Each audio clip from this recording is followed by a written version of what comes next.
Hey. Okay. How's it going, folks? Let me just get set up here. So,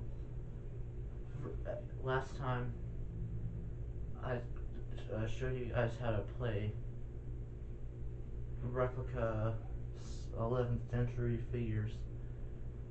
So today I thought I would just show you again, just to, because last time I left a lot of stuff out, really important information that you might need to know. So I thought I would do a follow-up video, kind of explaining, how to do it and stuff. So that's kind of what that is. A little explanation of it. So, first of all, you're going to want to put your pawns on this side, behind them, on the very edge of the board. Just like that.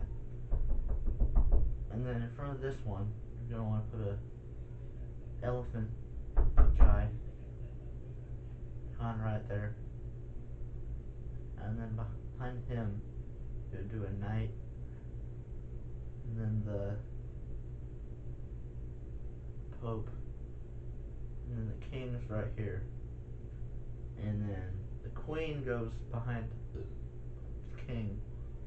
Behind the queen, there's another pope, and it kind of repeats there. And behind them, like I said earlier, there's a ton of pawns. Now on this side is kind of the same deal. Pawns on this side. Elephant, knight, pope, king, queen, pope, knight, elephant. So, if you're kind of wondering what you do first, and if you don't know, read the rule book. It's included in the official thing. But if you want to know what you gotta do first, you gotta take. So white always goes first, like I said last time. So they move up one, and after that, the front line goes. So, and the Pope always gets to move. The white Pope always gets to move 3 turns. So he goes right there. And then it's red's turn. The red pawns can't move. They just can't move. They're frozen back there. So it's kind of like a wall, but it doesn't do anything. So these ones, they can only move 1. And the Pope, the red Pope, he's going to move forward. And then it's white's turn. This is the knight piece. And if we get a dice here, I had a dice somewhere, but I can't find it. But let's just say we roll like a 4 or something. Then a random piece gets to move. So this guy, this is Jones.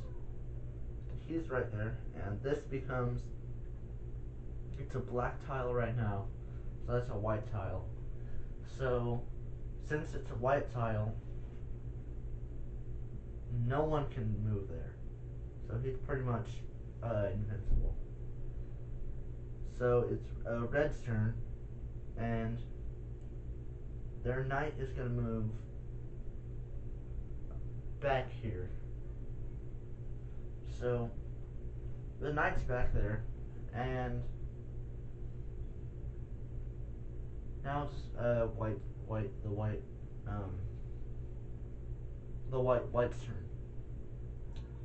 So the queen, the white queen here,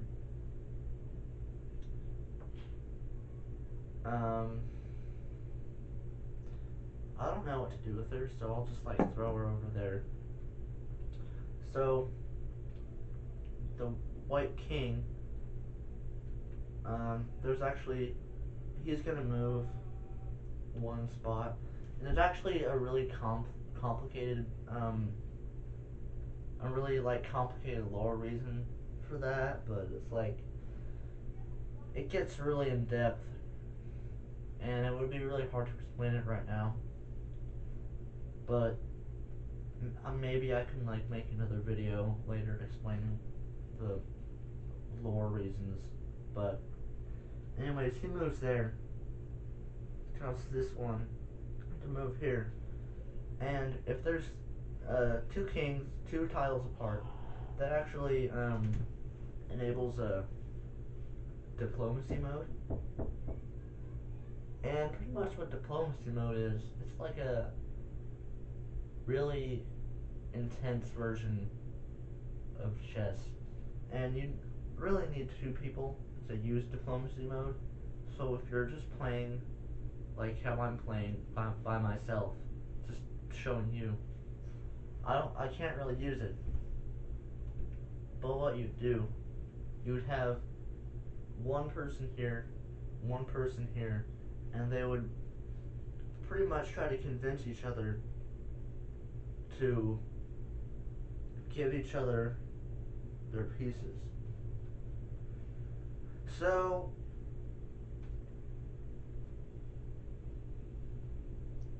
you really could just like flip a coin if you're playing alone or something to see, like heads it's like swap, and tails it's like you don't swap or something. I don't really know how it works, I'm being honest. I just read the rule book. Like, I just kind of skimmed through it. I didn't really read it very much. So this is Logan Paul. Logan Paul's just gonna go right there.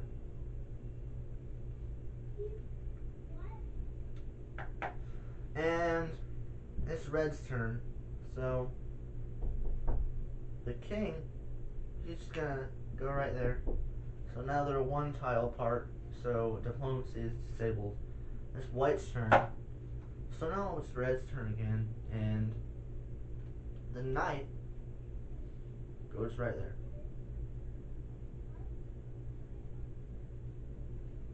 And what that does, that has a permanent status effect in the areas around there, in the tiles around it. So if there's any people in the tiles around it, they get a permanent speed multiplier. I'm not sure if that does anything, but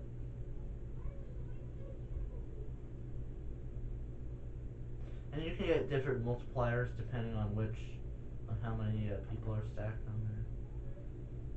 So it's Red's turn again. In Red, pretty much, they have their knight here, right? And they're just gonna come all the way over here, right? You know, riding over here. Just gonna. So now he's dead. Now he has a permanent speed multiplier. So it's White's turn again. And this guy, he's kind of hidden back here. Gonna move 4 tiles up to face the king. Now the king, they're dead. Now the king, he's kind of Now the king, he's kind of the ruler here. And if he dies, that makes the queen the ruler.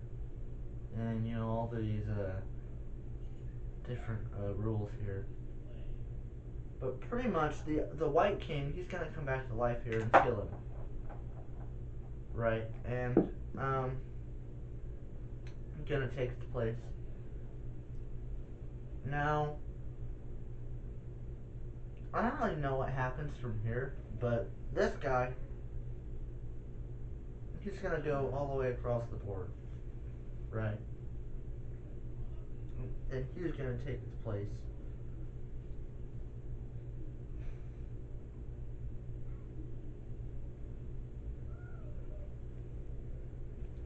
So now it's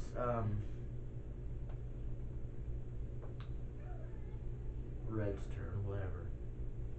So he's gonna go up here. Never mind. He's gonna go up here.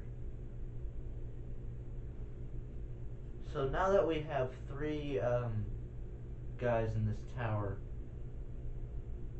that gives a fertility multiplier. I'm not really sure what that means, but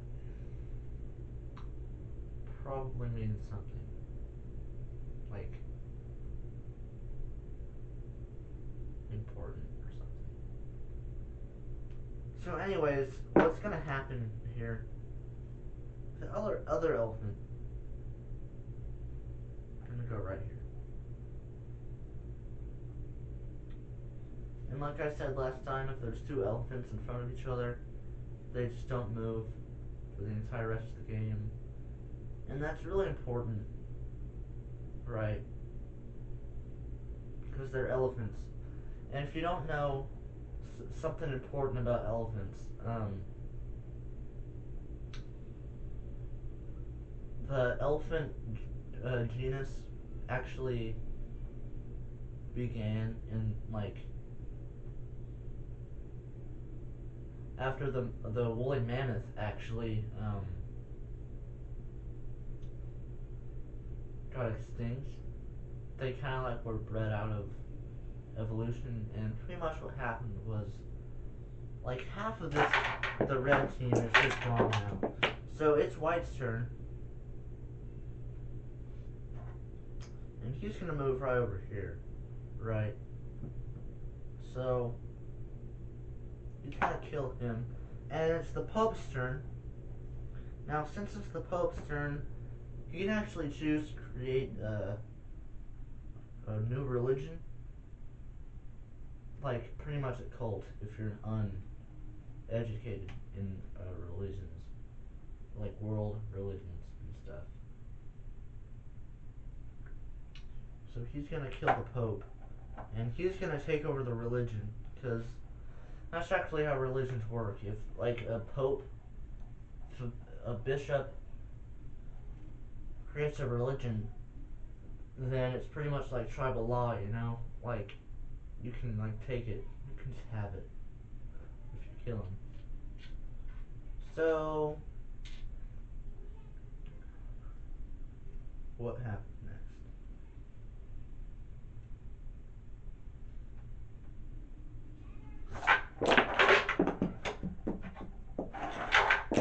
So since these two are the only ones left, that pretty much enacts the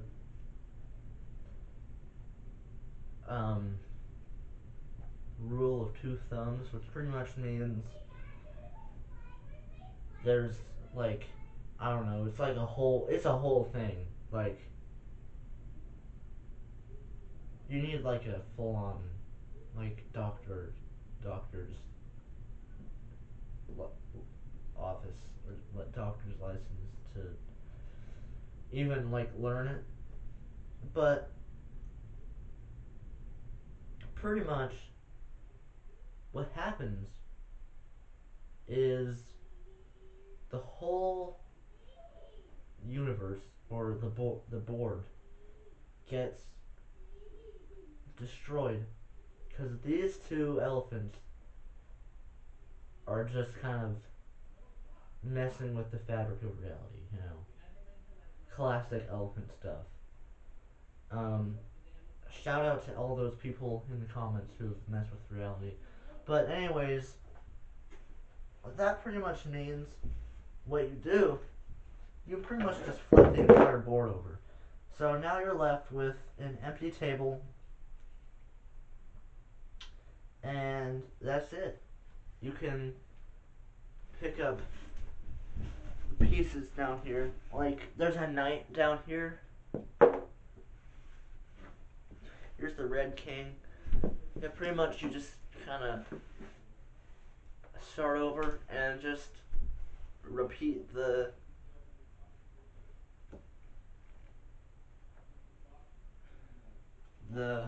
game. It's infinitely replayable, like I said last time. It's just